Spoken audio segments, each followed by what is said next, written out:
ओं नमः शिवाय मोर स्नेहर छात्र छात्री माने दीपसार ज्ञान यूट्यूब चैनल को स्वागत करुच्ची।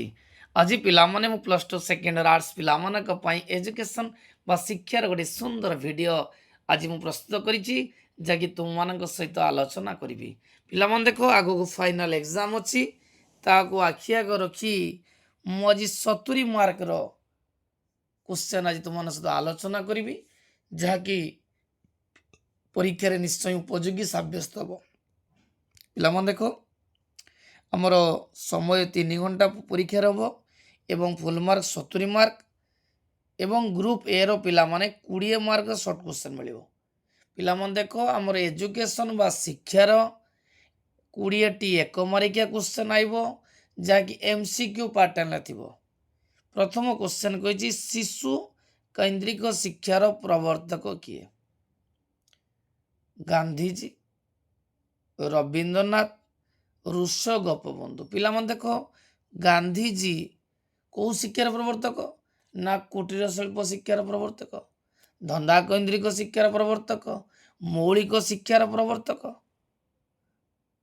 गोपबंधु सत्यवादी वन विद्यार प्रवर्तक बा मुक्ताकाश विद्यालय प्रवर्तक। किंतु उत्तर पिला मन होची शिशु केंद्रिक शिक्षा कहले रुष, जे कि प्रथमे शिक्षाविद थे फरासी दार्शनिक रुष, जे कि शिशु केंद्रिक शिक्षार प्रवर्तक।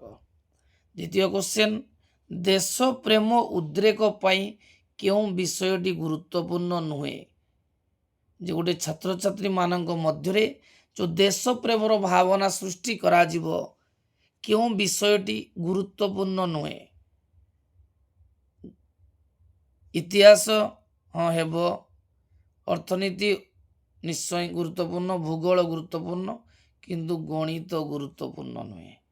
तेणु उत्तर होची देश प्रेम सृष्टि पाई क्यों विषयटी गुरुत्वपूर्ण नुहे ना गणित। नंबर सी क्वेश्चन पिला माने जिबा सत्यवादी वन विद्यालय क्यों स्थान रे प्रतिष्ठा करा जाइथिला? जे सत्यवादी वन विद्यालय जो 1909 मसीह उत्कलमणि गोपबंधु दास प्रतिष्ठा करते क्यों स्थान रे प्रतिष्ठा करते? पुरी ना सुआंड ना गोप ना कोउटी ना साक्षी गोपाल। तने सत्यवादी वन विद्यालय क्योंठारे स्थापित ना साक्षी गोपाल ठारे। उषा नगरी क्या कहुए? उषा नगरी क्या कहुए? सत्यवादी को ना सत्यवादी को नुहे, पंडिचेरी को ना पंडिचेरी नुहे, शांतिनिकेतन ना उत्तर होची औरविल। पंडिचेरी निकट औरविल तार अन्य नाम होची उषा नगरी। नेक्स्ट क्वेश्चन क्यों शिक्षाविद मतरे शिक्षा शरीर मन एवं आत्मार सर्वांगीन उन्नति को बुझाए? अरविंद नुहे, रविन्द्रनाथ नुहे, गोपबंधु नुहे, तान उत्तर होची गांधीजी। जे गांधीजी कहिथिले जे शिक्षा होची शरीर मन एवं आत्मार सर्वांगीन उन्नति को बुझाए। जॉन डुई कौ देशर दार्शनिक अटंती? भारत नुहे, ऑस्ट्रेलिया नुहे, अमेरिका हाँ अमेरिका। तने जॉन डुई क्यों देशर दार्शनिक ना अमेरिकार दार्शनिक। नेक्स्ट क्वेश्चन शिक्षा प्रगतिशील आचरण ग्रहण प्रक्रिया। शिक्षा प्रगतिशील आचरण ग्रहण प्रक्रिया ही शिक्षण, एटा किए कहिथिले? क्रॉकर ना कही नांती, गेट्स कही नांती, हिलगार्ड कही नांती, उत्तर होची स्किनर। जे शिक्षा प्रगतिशील आचरण ही ग्रहण प्रक्रिया ही शिक्षण बोली किए कहिथिले? स्किनर। क्योंटी अनुबोधन अनुक्रियार स्तर नुहे? देखो पिला माने अनुबोधन अनुक्रिया तत्वर प्रवर्तक किए ना अनुबोधित अनुक्रिया तत्वर प्रवर्तक पावलोव। शिखुची क्योंटी अनुबोधन अनुक्रियार स्तर नुहे? निर्वापन, उद्दीपक पृथकीकरण, निर्वापन ठीक अच्छी, एटा अनुबोध अनुक्रिया स्तर अटे, इतस्थित स्तर अटे, पृथकीकरण स्तर अटे, किंतु अर्जित ज्ञान नुहे। ताने उत्तर कि सब ना क्योंटी अनुबोधन अनुक्रिया स्तर नुहे? ତାହେଲେ ଅର୍ଜିତ ଜ୍ଞାନ। ପ୍ରଯତ୍ନ ପ୍ରମାଦ ତତ୍ତ୍ୱର ପରୀକ୍ଷା କେଉଁ ପଶୁ ଉପରେ ହୋଇଥିଲା? ପିଲାମାନେ ମନେ ରଖିଥାଅ, ଯେଉଁ ପ୍ରଯତ୍ନ ପ୍ରମାଦ ତତ୍ତ୍ୱର ପ୍ରବର୍ତ୍ତକ କିଏ ଥିଲେ? ନା ଥର୍ନଡାଇକ୍। କାହା ଉପରେ ପରୀକ୍ଷା କରିଥିଲେ? ନା ବିରାଡ଼ି ଉପରେ। କାହା ଉପରେ? ନା ବିରାଡ଼ି। ଗତିଶୀଳ ବ୍ୟବହାର ହିଁ ଅଭିପ୍ରେରଣା। ଯେ ଗତିଶୀଳ ବ୍ୟବହାର ହିଁ ଅଭିପ୍ରେରଣା କିଏ କହିଥିଲେ? କେଲି, କ୍ରୋ, ସ୍କିନର, ଉଡସworth। ମନେ ରଖିଥିବ, ଗତିଶୀଳ ବ୍ୟବହାର ହିଁ ଅଭିପ୍ରେରଣା କିଏ କହୁଥିଲେ? ନା ଉଡସworth। କେଉଁ ମନୋବିଜ୍ଞାନୀ ନିଜର ପରୀକ୍ଷା ପାଇଁ 1994ରେ ନୋବେଲ ପୁରସ୍କାର ପାଇଥିଲେ? କେଉଁ ମନୋବିଜ୍ଞାନୀ ନିଜର ପରୀକ୍ଷା ପାଇଁ 1944ରେ ନୋବେଲ ପୁରସ୍କାର ପାଇଥିଲେ?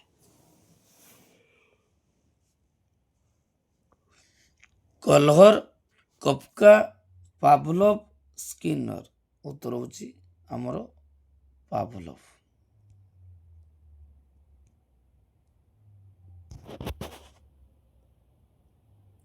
ନେକ୍ସଟ କ୍ୱେଶ୍ଚନ, ତୃପ୍ତି ମିଳିଲେ ଉଦ୍ଦୀପକ ପ୍ରତିକ୍ରିୟା ମଧ୍ୟରେ ସମ୍ପର୍କ ଦୃଢ଼ ହୋଇଥାଏ। ଯଦି ତୃପ୍ତି ମିଳିବ ତାହେଲେ ଉଦ୍ଦୀପକ ପ୍ରତିକ୍ରିୟା ମଧ୍ୟରେ ସମ୍ପର୍କ ଦୃଢ଼ ହେବ। ଏହା ଶିକ୍ଷଣର କେଉଁ ନିୟମ ଉପରେ ଆଧାରିତ? ଅଭ୍ୟାସ, ପ୍ରସ୍ତୁତି ନିୟମ, ଫଳାଫଳ। ମନେ ଦେଖ, ଯେତେବେଳେ ଆମେ ଗୋଟେ ରେଜଲ୍ଟ ପାଇବା ତାପରେ ସିନା ଆମକୁ ତୃପ୍ତି ମିଳିବ। ରେଜଲ୍ଟ କେତେବେଳେ ମିଳିବ? ନା ଫଳାଫଳ ନିୟମ ସମୟରେ ମିଳିବ।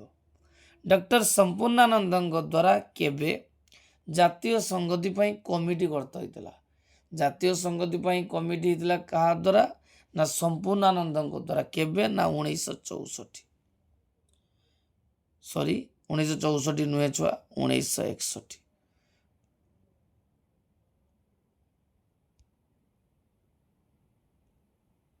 ମନେ ତ ପିଲାମାନେ ଯେ ଡକ୍ଟର ସମ୍ପୂର୍ଣ୍ଣାନନ୍ଦଙ୍କ ଦ୍ୱାରା 1961 ମସିହାରେ କ'ଣ ହେଇଥିଲା? ନା କମିଟି ଗଠିତ ହୋଇଥିଲା। ନିମ୍ନଲିଖିତ କେଉଁଟି ଜାତୀୟ ସଂଗତି ପଥରେ ଅନ୍ତରାୟ ସୃଷ୍ଟି କରେ? ଯୁକ୍ତ ନାମ ଲେଖା, ନା ଦାରିଦ୍ର୍ୟ, ନେତୃତ୍ୱ ଅଭାବ, ବେକାର ସମସ୍ୟା। ଉତ୍ତର ହେଉଛି ମୁକ୍ତ ନାମ ଲେଖା। ମୁକ୍ତ ନାମ ଲେଖା ଜାତୀୟ ସଂଗତି ପଥରେ ଅନ୍ତରାୟ ସୃଷ୍ଟି କରେ ନାହିଁ। କେଉଁ ଶ୍ରେଣୀରୁ ପରିବେଶ ଶିକ୍ଷା ଦିଆଯିବା ଆବଶ୍ୟକ? ଯେ ପରିବେଶ ଶିକ୍ଷା ପାଇଁ କେଉଁ ଶ୍ରେଣୀରୁ ଦିଆଯିବ ଶିକ୍ଷା ଦରକାର? ଆଉ ଥରେ ପିଲାମାନଙ୍କୁ ଦେଖ, କେଉଁ ଶ୍ରେଣୀରୁ ପରିବେଶ ଶିକ୍ଷା ଦିଆଯିବା ଆବଶ୍ୟକ? ନା ପ୍ରାଥମିକ, ନା ମାଧ୍ୟମିକ, ନା ଯେଉଁ ପରିବେଶ ଶିକ୍ଷା ପ୍ରାଥମିକ ଶ୍ରେଣୀରୁ ଦେବା ଆବଶ୍ୟକ। ଆନ୍ତର୍ଜାତିକ ସଦ୍ଭାବ କହିଲେ ଆମେ କ'ଣ ବୁଝୁ? ୟୁନିସେଫ, ୟୁନେସ୍କୋ, ନା ବିଶ୍ୱ ବ୍ୟାଙ୍କ, ନା UNFPA? ଆଉ ଥରେ ପିଲାମାନଙ୍କୁ ଦେଖ ଯେ ଆନ୍ତର୍ଜାତିକ ସଦ୍ଭାବ କ୍ୱେଶ୍ଚନଟି ପିଲାମାନେ ଭୁଲ କହିଲେ। ଦେଖ ଯେ ଆନ୍ତର୍ଜାତିକ ସଦ୍ଭାବ ବୋଇଲେ କ'ଣ ବୁଝ? ନିଜକୁ ନିଜ ପ୍ରଦେଶର ନାଗରିକ ବୋଲି ଭାବିବା, ନା ନିଜକୁ ସମଗ୍ର ବିଶ୍ୱର ନାଗରିକ ବୋଲି ଭାବିବା? ନା ଉତ୍ତର ହେଉଛି ନିଜକୁ ସମଗ୍ର ବିଶ୍ୱର ନାଗରିକ ବୋଲି ଭାବିବା। ଏଇଟା ହେଉଛି ଆନ୍ତର୍ଜାତିକ ସଦ୍ଭାବ। କେଉଁ ସଂସ୍ଥା ଆମ ରାଜ୍ୟର DPPକୁ ଆର୍ଥିକ ସାହାଯ୍ୟ ପ୍ରଦାନ କରୁଛି? DPP যেটা হচ্ছে ডিস্ট্রিক্ট এডুকেশন প্রাইমেরি প্রোগ্রাম বা জিলা প্রাথমিক শিক্ষা কার্যক্রম, এইটা ଆମକୁ କିଏ କରୁଛି? ନା ବିଶ୍ୱ ବ୍ୟାଙ୍କ ଆମକୁ ସାହାଯ୍ୟ କରୁଛି। ପରିସଂଖ୍ୟାନ ହେଉଛି ପ୍ରାକ୍ କଳନା ଓ ସମ୍ଭାବନାର ବିଜ୍ଞାନ। ଏଇଟା କିଏ କହିଥିଲେ? ଯେ ପରିସଂଖ୍ୟାନ ହେଉଛି ପ୍ରାକ୍ କଳନା ଏବଂ ସମ୍ଭାବନାର ବିଜ୍ଞାନ। ଏ କିଏ କହିଥିଲେ? ନା ବୋର୍ଡିଂସନ୍। କେଉଁଟି ପରିସଂଖ୍ୟାନର ବ୍ୟବହାର ଯୁକ୍ତ ଶବ୍ଦ ନୁହେଁ? ଷ୍ଟାଟସ୍, ଷ୍ଟାଟିଷ୍ଟା, ଷ୍ଟାଟିଷ୍ଟିକ୍, ନା ଷ୍ଟାଟିଷ୍ଟିକ୍? ଉତ୍ତର ପିଲାମାନେ ହେଉଛି ଷ୍ଟାଟିଷ୍ଟିକ୍। ମାଧ୍ୟମାନ ନିର୍ଣ୍ଣୟ କରିବାର ସଂକ୍ଷିପ୍ତ ପ୍ରଣାଳୀ କ'ଣ? ମାଧ୍ୟମାନ ନିର୍ଣ୍ଣୟ କରିବାର ସଂକ୍ଷିପ୍ତ ପ୍ରଣାଳୀଟି କ'ଣ? ନା ଉତ୍ତର ହେଉଛି ପିଲାମାନେ A M plus summation F X dash by N into I. एबे पिलामाने आमे ग्रुप बी को पार्ट को जिबा। जो ग्रुप बी रे आमर पाखापाखि पिलामाने जे 2 मारिकिया हमको 7टी करिया पई पड़िबो। 2 मारिकिया 7टी करिया पई पड़िबो। प्रथम क्वेश्चन कहिछि मौलिक शिक्षार उपकारिता कोन दीटा। प्रथम पॉइंट है जे मौलिक शिक्षा द्वारा शिशुर सर्वांगीन उन्नति साधित होता है। द्वितीय पॉइंट जे मौलिक शिक्षा वृत्तिगत शिक्षा होइतिबारु या बेकारी समस्या मध्य दूरी करता है। देखो मौलिक शिक्षार उपकारिता कौन ना व्यक्तिर सर्वांगीन उन्नति हम। द्वितीय पॉइंट यह वृत्तिभित्तिक होइतिबारु बेकारी समस्या दूर करता है। नेक्स्ट क्वेश्चन पिला माने आलोचना करिबा पूर्णांग शिक्षा रे अरविंद क्यों क्यों विषय पर गुरुत्व देइथिले। जे पूर्णांग शिक्षार अरविंद शारीरिक मानसिक आध्यात्मिक वाणिज्य शिक्षा उपर अधिक गुरुत्व देले। बहुत इंपोर्टेंट क्वेश्चन पिला माने। नेक्स्ट क्वेश्चन कहिछि जॉन डुईंकर शिक्षार लक्ष्य दीटा। जॉन डुई जे कि अमेरिकार जड़े विशिष्ट वैज्ञानिक मनोवैज्ञानिक थिले एवं शिक्षा प्रति तांकर बहुत अवदान थिला। सी कहिथिले जे शिक्षार्थी को क्रियाशील करी विभिन्न परिस्थिति सह खाप खुआई चलिबारे सामर्थ्य प्रदान करिबा। द्वितीय पॉइंट सुस्थ जीवन यापन निमंते शिक्षार्थीर शारीरिक विकास उपरे गुरुत्व देवा। पिला मन देखो जो 2 मारिकिया क्वेश्चन पड़िथिबो 2टा पॉइंट लेदेले किछि असुविधा नहीं। नेक्स्ट क्वेश्चन क्वेश्चन पिला माने आईवी कहिछि समस्या समाधान कौशल निमंते जेकोसी 2टी शिक्षण कार्य उल्लेख कर। पिला मन देखो समस्या समाधान कौशल विकास निमंते जो शिक्षण मुख्य कार्य है जे शिक्षण एक प्रक्रिया जहा द्वारा ज्ञान एवं अभिज्ञता अर्जन करा जाता है। पिला मन मन थाउ जे शिक्षण एक प्रक्रिया जहा द्वारा ज्ञान एवं अभिज्ञता अर्जन करा जाता है। उक्त ज्ञान और व्यक्ति को नूतन दिग्दर्शन देता है। नेक्स्ट पॉइंट जे उपयुक्त ज्ञान एवं अभिज्ञता को ठीक समय रे और परिस्थिति व्यवहार कले समस्या समाधान करा जाय पारे। जे समस्या समाधान कौशल निमंते जो 2टी शिक्षण कार्य है। प्रथम पॉइंट है जे शिक्षण द्वारा जन व्यक्तिर ज्ञान अभिज्ञता अर्जन करिथाय एवं एही ज्ञान व्यक्ति को नूतन दिग्दर्शन देता है। सेहीपरि नंबर बी उपयुक्त ज्ञान अभिज्ञता ठीक समय रे परिस्थिति व्यवहार कले समस्या समाधान करा जाय पारे। नंबर बी बी अपचय और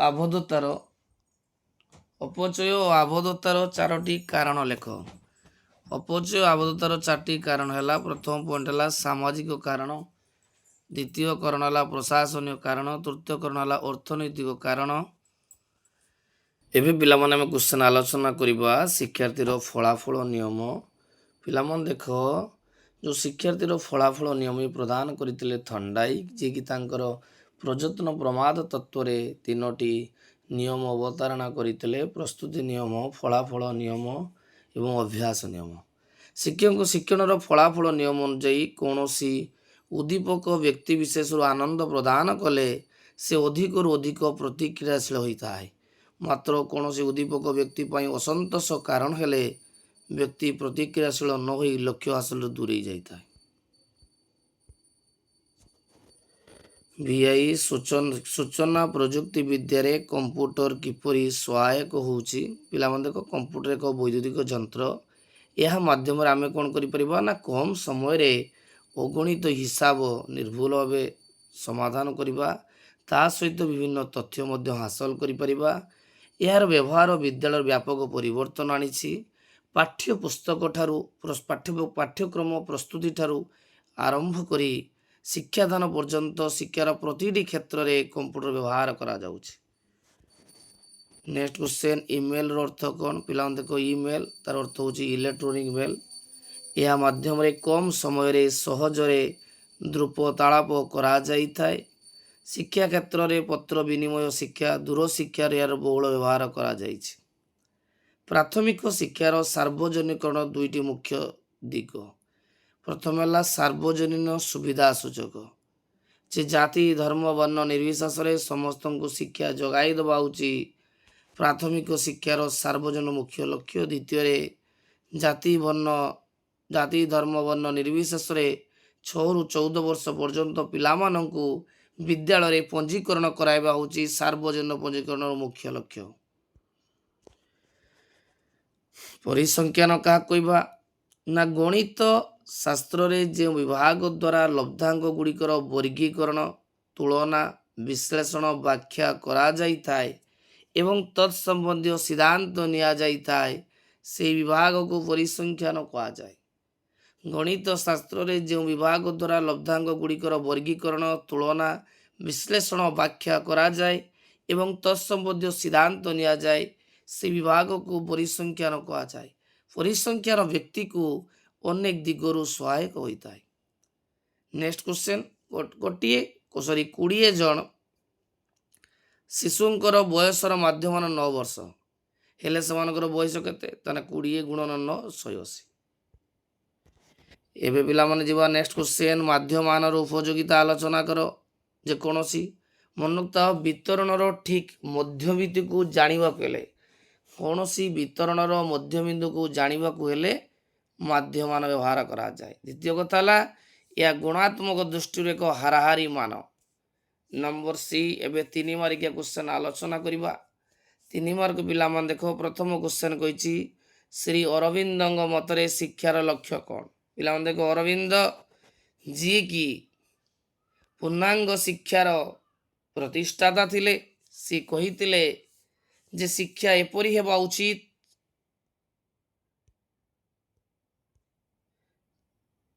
ଯାହା ବ୍ୟକ୍ତିର ଏକମାତ୍ର ଲକ୍ଷ୍ୟ ଓ ଆତ୍ମା, ତାର ଶକ୍ତି ଓ ସମ୍ଭାବନା, ରାଜିର ବିକାଶ। ଜାତିର ଲକ୍ଷ୍ୟ ହେବ ଜାତିର ଆତ୍ମା ଓ ତାର ଧର୍ମକୁ ସଂରକ୍ଷଣ କରିବା, ଶକ୍ତିଶାଳୀ କରିବା, ପରିପୃଷ୍ଟ କରିବା ଏବଂ ଉଭୟ ଓ ମାନବିକତାର ପ୍ରାଣଶକ୍ତି ଓ ঊର୍ଦ୍ଧ୍ୱଗାମୀ ମନ ଓ ଆତ୍ମାର ଉତ୍ତୋଳନ କରିବା।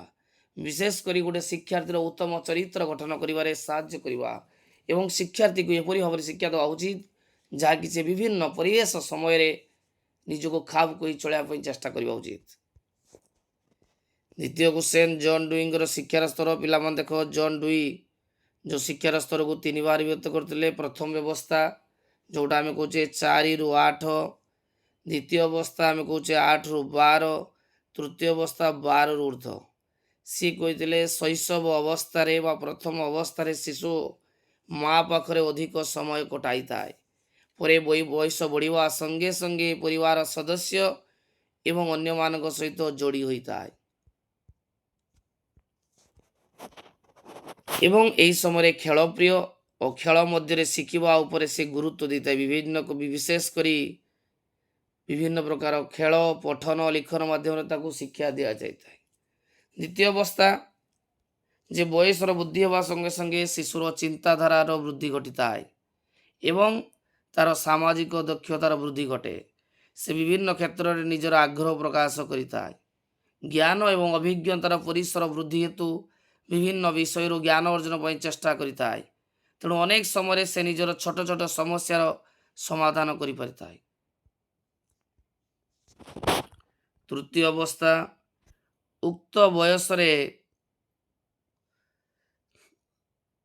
ବୟସ ପରିସର ମଧ୍ୟରେ ଶିଶୁ ଅନେକ ନୂତନ ସମସ୍ୟା ସମାଧାନ କରିଥାଏ।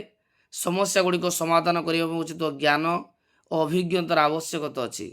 ତେଣୁ ଉକ୍ତ ବୟସରେ ସମସ୍ୟା ସମାଧାନ ଜନିତ ବିଷୟବସ୍ତୁ ଅଧ୍ୟୟନ ଉପରେ ଗୁରୁତ୍ୱ ଦିଆଯିବା ଉଚିତ। ଏବେ ପିଲାମାନେ ଆଲୋଚନା କରିବା ରୁଷଙ୍କ ନାସ୍ତିବାଚକ ଶିକ୍ଷା। ପିଲାମାନେ ମନେ ରଖିଥାଅ, ରୁଷ ଯିଏକି ନାସ୍ତିବାଚକ ଶିକ୍ଷାର ପ୍ରବର୍ତ୍ତକ ଥିଲେ।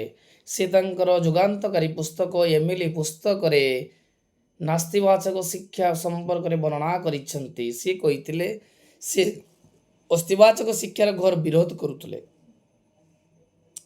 ନାସ୍ତିବାଚକ ଶିକ୍ଷା ଉପରେ ଗୁରୁତ୍ୱ ଦେଇ ସେ କହିଛନ୍ତି ଯେ କୃତ୍ରିମ ଅସ୍ୱାଭାବିକ ପରିବେଶରେ ଦିଆଯାଉଥିବା ଶିକ୍ଷା ମୂଲ୍ୟହୀନ। ମାତ୍ର ପ୍ରାକୃତିକ ପରିବେଶରେ ଯେଉଁ ଶିକ୍ଷା ଦିଆଯାଇଥାଏ ତାହା ବାସ୍ତବ। ତେଣୁ ଶିକ୍ଷାର୍ଥୀଙ୍କୁ କୃତ୍ରିମତା, କଠୋରତା ଏବଂ ଅବାସ୍ତବତା ଠାରୁ ଦୂରେଇ ରହିବା ଉଚିତ। ସାମାଜିକ ଶୃଙ୍ଖଳାରେ ବାନ୍ଧି ଶିକ୍ଷାଦାନ କରିବା ଦ୍ୱାରା ତାହା ଶିକ୍ଷାର୍ଥୀର ସମ୍ପୂର୍ଣ୍ଣ ସ୍ୱାଧୀନତା ନଷ୍ଟ କରିଥାଏ। ତେଣୁ ମୁକ୍ତ ଭାବରେ ଶିକ୍ଷାଦାନ ନିତ୍ୟାନ୍ତ ଜରୁରୀ ବୋଲି ରୁଷୋ କହିଥିଲେ। ଏବେ ପିଲାମାନେ ଆଲୋଚନା କରିବା ଶିକ୍ଷଣ ତତ୍ତ୍ୱରେ ଗେଷ୍ଟାଲ୍ଟ ଶବ୍ଦର ଅର୍ଥ କ'ଣ। ପିଲାମାନେ ଦେଖ, ଶିକ୍ଷଣ ପ୍ରକ୍ରିୟା ସମ୍ବନ୍ଧୀୟ ସମଗ୍ରାକୃତି ଶିକ୍ଷଣକୁ କ'ଣ କହନ୍ତି? ଗେଷ୍ଟାଲ୍ଟ ତତ୍ତ୍ୱ କୁହାଯାଏ। ଯେ ଜର୍ମାନୀ ଭାଷାରେ ଗେଷ୍ଟାଲ୍ଟର ଅର୍ଥ ହେଉଛି ସମଗ୍ର ବା ଗଠନ ପ୍ରଣାଳୀ। ଏହି ତତ୍ତ୍ୱବୋଧୀମାନେ ବିଶ୍ୱାସ କରନ୍ତି ଯେ କୌଣସି ପରିସ୍ଥିତିରେ କୌଣସି ପଦାର୍ଥ ବା ପ୍ରକ୍ରିୟାର ଅଂଶ ଅପେକ୍ଷା ବସ୍ତୁର ସମଗ୍ରତା ଉପରେ ବେଶୀ ଗୁରୁତ୍ୱ ଦିଆଯିବା ଆବଶ୍ୟକ। ଶିକ୍ଷଣ ମଧ୍ୟ ସମଗ୍ର ବସ୍ତୁ ପରିଥିତିରେ ନିର୍ଭର କରେ। ନମ୍ବର ସି, ସବୁ ପ୍ରକାର ଆବିଷ୍କାର ଉଦ୍ଭାବନ ଏହି ଅନ୍ତର୍ଦୃଷ୍ଟି ଫଳରେ କ'ଣ ହେଉଛି? ସମ୍ଭବ ହୋଇପାରୁଛି। ନେକ୍ସଟ ଆଲୋଚନା କରିବା, ଏଇଟା ପିଲାମାନେ ବହୁତ ଇମ୍ପୋର୍ଟାଣ୍ଟ କ୍ୱେଶ୍ଚେନ୍, ସବୁବେଳେ ପରୀକ୍ଷା ଆସେ। ପ୍ରଯତ୍ନ ପ୍ରମାଦ ତତ୍ତ୍ୱ ଉପରେ ପର୍ଯ୍ୟବେସିତ ଶିକ୍ଷଣର 3ଟି ନିୟମ। ମନୋକ୍ତାଅ ଥର୍ଣ୍ଡାଇକ୍ ଯିଏକି ପ୍ରଯତ୍ନ ପ୍ରମାଦ ତତ୍ତ୍ୱର ପ୍ରବର୍ତ୍ତକ ଥିଲେ, ସେ 3ଟି ଶିକ୍ଷଣ ନିୟମ ଉପରେ ଗୁରୁତ୍ୱ ଆରୋପ କରିଥିଲେ। ଗୋଟେ ହେଲା ପ୍ରସ୍ତୁତି ନିୟମ, ଗୋଟେ ହେଲା ଅଭ୍ୟାସ ନିୟମ, ଗୋଟେ ଫଳାଫଳ ନିୟମ। ପ୍ରସ୍ତୁତି ନିୟମ କ'ଣ କହୁଛି ନା ଶାରୀରିକ ଏବଂ ମାନସିକ ପ୍ରସ୍ତୁତି ଶିକ୍ଷଣ ପାଇଁ ଏକାନ୍ତ ପ୍ରୟୋଜନ। ଅଭ୍ୟାସ, ଏହି ନିୟମ ଅନୁଯାୟୀ କୌଣସି ଉଦ୍ଦୀପକ ପ୍ରତିକ୍ରିୟା ମଧ୍ୟରେ ବାରମ୍ବାର ସମ୍ବନ୍ଧ ସ୍ଥାପିତ ହୋଇଥାଏ। ଅଭ୍ୟାସରେ କ'ଣ ହେଉଛି? ଏହା ଶିଶୁକୁ ଶିକ୍ଷଣ ପରେ ଫଳାଫଳ ସମ୍ପର୍କରେ ସୂଚନା ଦେଇଥାଏ। ଯଦି ଶିଶୁଟି ଆତ୍ମସନ୍ତୋଷ ପ୍ରକାଶ କରେ ଶିକ୍ଷଣ ଦ୍ୱାରା, ତାହେଲେ ଶିକ୍ଷଣଟି ଫଳପ୍ରଦ ହୋଇଥାଏ। ଯଦି ଶିଶୁଟି ବା ଆତ୍ମତୃପ୍ତି ନ ପାଏ, ତାହେଲେ ଏଟା ଶିକ୍ଷଣଟି ଫଳପ୍ରଦ ହୋଇନଥାଏ। ପର୍ଯ୍ୟବେକ୍ଷଣାତ୍ମକ ଶିକ୍ଷଣର ପୁନର୍ବଳନ ବିଷୟରେ କ'ଣ ବୁଝ? ପିଲାମାନେ ଦେଖ, ପର୍ଯ୍ୟବେକ୍ଷଣାତ୍ମକ ତତ୍ତ୍ୱର ପ୍ରବର୍ତ୍ତକ ହେଲେ ଆଲବର୍ଟ ବାନ୍ଦୁରା, ଯିଏକି କାନାଡ଼ା ଦେଶର ଲୋକ। ସିଏ ଏହି ପର୍ଯ୍ୟବେକ୍ଷଣ ଶିକ୍ଷଣ ସମ୍ପର୍କରେ ବର୍ଣ୍ଣନା କରିଛନ୍ତି।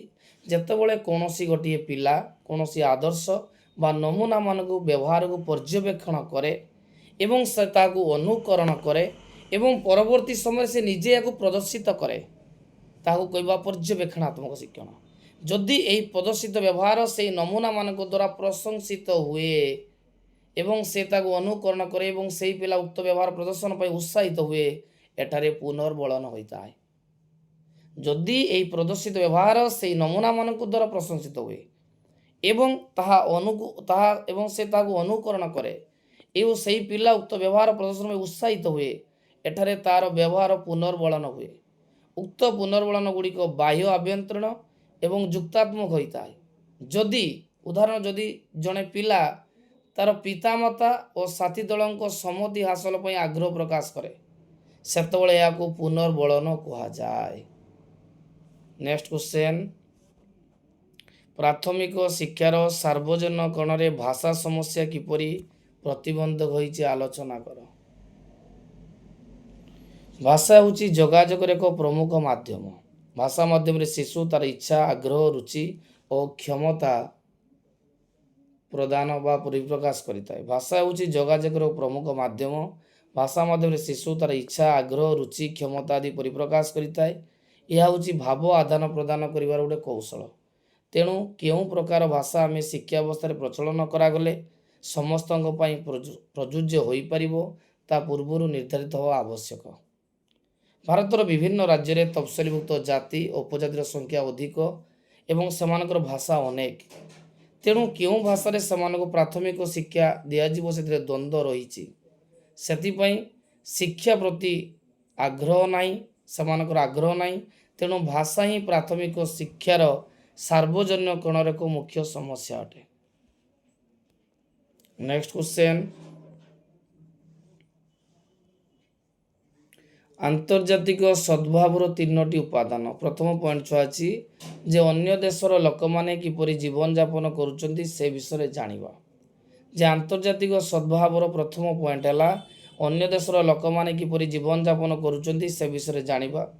ଦ୍ୱିତୀୟ ପଏଣ୍ଟ, ବିଭିନ୍ନ ସଂସ୍କୃତି ମଧ୍ୟରେ ଯେଉଁ ଐକ୍ୟ ରହିଛି ତାହା ସମ୍ବନ୍ଧରେ ଜାଣିବା। ତୃତୀୟ ପଏଣ୍ଟ, ପୃଥିବୀର ବିଭିନ୍ନ ଜାତିର ନିରାପତ୍ତା ସ୍ୱାଧୀନତା ନିମନ୍ତେ ମଙ୍ଗଳକର କାମନା କରିବା। ନମ୍ବର IX, ପରିବେଶର ସୁରକ୍ଷା ନିମନ୍ତେ ଶିକ୍ଷାର ଭୂମିକା। ଶିକ୍ଷକଙ୍କର ଭୂମିକା ଦେଖ, ପରିବେଶ କିପରି ସୁରକ୍ଷା ରହିବ ସେଥିପାଇଁ ଶିକ୍ଷକଙ୍କର କ'ଣ ଭୂମିକା ରହିଛି ନା ସେ ନିଜେ ପରିଷ୍କାର ପରିଚ୍ଛନ୍ନ ରହି ଅନ୍ୟମାନଙ୍କୁ ତାଲିମ ଦେବେ।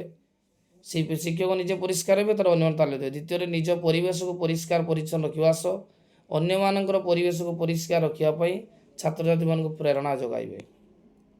ଆଉ କ'ଣ ନା ସ୍ୱାସ୍ଥ୍ୟ ବିଭାଗର କର୍ମକର୍ତ୍ତାଙ୍କୁ ଡାକି ଛାତ୍ରଛାତ୍ରୀମାନଙ୍କୁ ଉତ୍ତମ ସ୍ୱାସ୍ଥ୍ୟରକ୍ଷା ସମ୍ପର୍କରେ ସୂଚନା ଦେବା। ତାପରେ କ'ଣ ହେବ ନା ପରିବେଶ କାର୍ଯ୍ୟକ୍ରମ ପିତାମାତାଙ୍କୁ ଭାଗ ନେବାର ସୁଯୋଗ ଦେବା। ନେକ୍ସଟ ପଏଣ୍ଟ ମଧ୍ୟମାର ବ୍ୟବହାର ଗୁଡ଼ିକ ଲେଖ। ମଧ୍ୟମ ବହୁତ ଇମ୍ପୋର୍ଟାଣ୍ଟ କ୍ୱେଶ୍ଚନ୍, ଏଇଟା ସବୁବେଳେ ଆସେ। ଯେ ପ୍ରଥମ ପଏଣ୍ଟ ହେଲା ମଧ୍ୟମାର, ଯେ କୌଣସି ବିତରଣର ଯଦି ମଧ୍ୟବିନ୍ଦୁକୁ ନିର୍ଣ୍ଣୟ କରିବାକୁ ହେବ ବା ଜାଣିବାକୁ ହେବ ତାହେଲେ ମଧ୍ୟମ ଆବଶ୍ୟକ। ଦ୍ୱିତୀୟରେ କ'ଣ ନା ସର୍ବୋଚ୍ଚ ବା ସର୍ବନିମ୍ନ ଲବ୍ଧାଙ୍କଟି ମାଧ୍ୟମରେ ନିର୍ଣ୍ଣୟ କରିବାକୁ ପ୍ରଭାବିତ କରିଥାଏ, ମାତ୍ର ମଧ୍ୟମା ନିର୍ଣ୍ଣୟ କରିବାକୁ ପ୍ରଭାବିତ କରିନଥାଏ। ତୃତୀୟ, ଯେତେବେଳେ ସର୍ବୋଚ୍ଚ ଏବଂ ସର୍ବନିମ୍ନ ଲବ୍ଧାଙ୍କ ଗୁଡ଼ିକ ଅନିର୍ଦ୍ଦିଷ୍ଟ ଥାଏ ସେ କ୍ଷେତ୍ରରେ ମଧ୍ୟମା ବ୍ୟବହାର ହୋଇଥାଏ। ନେକ୍ସଟ ପଏଣ୍ଟ ପରୀକ୍ଷାରେ ବହୁତ ଇମ୍ପୋର୍ଟାଣ୍ଟ, ଶୈକ୍ଷିକ ପରିସଂଖ୍ୟାନର କୌଣସି ତିନୋଟି ଉପଯୋଗିତା ଆଲୋଚନା କର। ପ୍ରଥମ ପଏଣ୍ଟ ହେଲା ଛୁଆ ଦେଖ, ଶିକ୍ଷା କ୍ଷେତ୍ରରେ ପରିସଂଖ୍ୟାନ ଆମେ କାହାକୁ କହିବା ନା ପରିସଂଖ୍ୟାନ କହିଲେ ରାଶିମାଳାକୁ ବୁଝାଇଥାଏ। କୌଣସି ବିଷୟରେ ସଂଖ୍ୟାତ୍ମକ ତଥ୍ୟ ସଂଗ୍ରହ, ଉକ୍ତ ତଥ୍ୟଯୁକ୍ତିଯୁକ୍ତ ଉପସ୍ଥାପନ, ବିଶ୍ଳେଷଣ, ବ୍ୟାଖ୍ୟାକରଣକୁ ପରିସଂଖ୍ୟାନ କହନ୍ତି। ଶିକ୍ଷା କ୍ଷେତ୍ରରେ ଯେଉଁ ପରିସଂଖ୍ୟାନ ଉପରୋକ୍ତ କାର୍ଯ୍ୟ ସମ୍ପାଦନ କରିଥାଏ ତାକୁ ଶୈକ୍ଷିକ ପରିସଂଖ୍ୟାନ କୁହାଯାଏ। ପ୍ରଥମ ପଏଣ୍ଟ ଯେ ଶୈକ୍ଷିକ ପରିସଂଖ୍ୟାନ ପାଠ୍ୟ ବିଷୟବସ୍ତୁର ଜ୍ଞାନ ପରୀକ୍ଷା ସହିତ ଶିକ୍ଷାର୍ଥୀମାନଙ୍କର ବୁଦ୍ଧି, ମନୋବୃତ୍ତି ଓ ପରୀକ୍ଷାର ତଥ୍ୟକୁ ବିଶ୍ଳେଷଣ କରିଥାଏ। ଦ୍ୱିତୀୟ ପଏଣ୍ଟ ପରୀକ୍ଷାଗତ ଫଳାଫଳ ଓ ନମ୍ବର ଗୁଡ଼ିକ ବିଶ୍ଳେଷଣ କରିଥାଏ।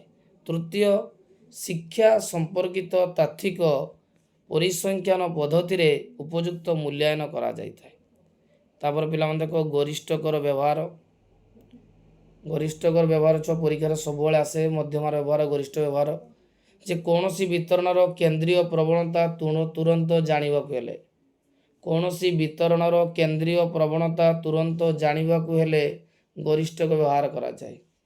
ଦ୍ୱିତୀୟ ପଏଣ୍ଟ, ଯେତେବେଳେ କେନ୍ଦ୍ରୀୟ ପ୍ରବଣତାର ବିଶେଷ ମାପକ ବିଷୟରେ ଜାଣିବାକୁ ପଡ଼ିଥାଏ, ଯେତେବେଳେ କେନ୍ଦ୍ରୀୟ ପ୍ରବଣତାର ବିଶେଷ ମାପ ଜାଣିପଡ଼ିଥାଏ ସେତେବେଳେ ଗରିଷ୍ଠ ବ୍ୟବହାର କରାଯାଏ। ତୃତୀୟ, ଯେତେବେଳେ ଫଳାଫଳରେ ସବୁଠାରୁ ଅଧିକତର ଆସୁଥିବା ପ୍ରାପ୍ତାଙ୍କ ବିଷୟରେ ଜାଣିବାକୁ ହେଲେ ଗରିଷ୍ଠ ବ୍ୟବହାର କରାଯାଏ।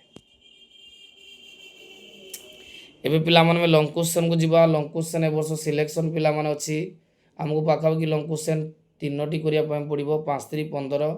ପ୍ରଥମ ହେଲା ମୌଳିକ ଶିକ୍ଷା କ'ଣ, ଏହାର ବିଶିଷ୍ଟ ଲକ୍ଷଣ ବିଷୟରେ ଆଲୋଚନା କର। ବହୁତ ଇମ୍ପୋର୍ଟାଣ୍ଟ, ଏଥର ଆସିବ, ବହୁତ ଇମ୍ପୋର୍ଟାଣ୍ଟ ଏଥର କ୍ୱେଶ୍ଚନ ଆସିବ ମୌଳିକ ଶିକ୍ଷା। ଦ୍ୱିତୀୟ, ଜନ୍ ଡୁଇଙ୍କ ମତରେ ଶିକ୍ଷାର ଅର୍ଥ ଲକ୍ଷ୍ୟ। ତୃତୀୟ, ପରିବେଶ ଶିକ୍ଷାର ଦାନରେ ଶିକ୍ଷକଙ୍କର ଭୂମିକା। ପ୍ରାଥମିକ ଶିକ୍ଷାର ସାର୍ବଜନୀନକରଣ କରିବାରେ ସମସ୍ୟାବଳୀ, ବହୁତ ଇମ୍ପୋର୍ଟାଣ୍ଟ, ଏଇଟା ପରୀକ୍ଷାରେ ନିଶ୍ଚୟ ଆଇବ। ଯେ ପ୍ରାଥମିକ ଶିକ୍ଷାର ସାର୍ବଜନୀକରଣ ସମସ୍ୟାବଳୀ। ଲାଷ୍ଟ ହେଉଛି ମଧ୍ୟମା ନିର୍ଣ୍ଣୟ କର। ଅଙ୍କ ଦେଇଥିବ ତାକୁ ଆମେ ମଧ୍ୟମା କରିବା। ଦେଖ ପିଲାମାନେ, ବର୍ତ୍ତମାନ ମୁଁ ତୁମକୁ ଆଜି ଗୋଟେ ଏଜୁକେସନର ଗୋଟେ ସୁନ୍ଦର ସେଟ୍ ଆଲୋଚନା କଲି। ପାଖାପାଖି 70 ମାର୍କର କ୍ୱେଶ୍ଚନ୍ ସମସ୍ତ ଆଲୋଚନା କଲି। ପରୀକ୍ଷାରେ ନିଶ୍ଚୟ ଉପଯୋଗୀ ସାବ୍ୟସ୍ତ ହେବ। ନିଶ୍ଚୟ ଦେଖିବ ପିଲାମାନେ, ଏଇଥିରୁ ପାଖାପାଖି 30ରୁ 40 ମାର୍କ 40 ମାର୍କ ନିଶ୍ଚୟ ଆସିବ। ଯଦି ନ ଆସିବ ମୋତେ ପିଲାମାନେ କମେଣ୍ଟ ବକ୍ସରେ ଜଣାଇବ। ତେଣୁ ପିଲାମାନେ ଭିଡ଼ିଓଟି ଭଲ ଲାଗିଲେ ଲାଇକ୍ କରିବ, ଚ୍ୟାନେଲକୁ ସବସ୍କ୍ରାଇବ୍ କରିବ, ସାଙ୍ଗମାନଙ୍କୁ ସେୟାର କରିବ ଏବଂ ଆମ ଚ୍ୟାନେଲ ସହିତ ଜଡ଼ିତ ହୋଇ ରହିବ। ନିଶ୍ଚୟ ପରୀକ୍ଷାରେ ଏଜୁକେସନରେ ତୁମେ ଅଧିକ ନମ୍ବର ରଖିବ।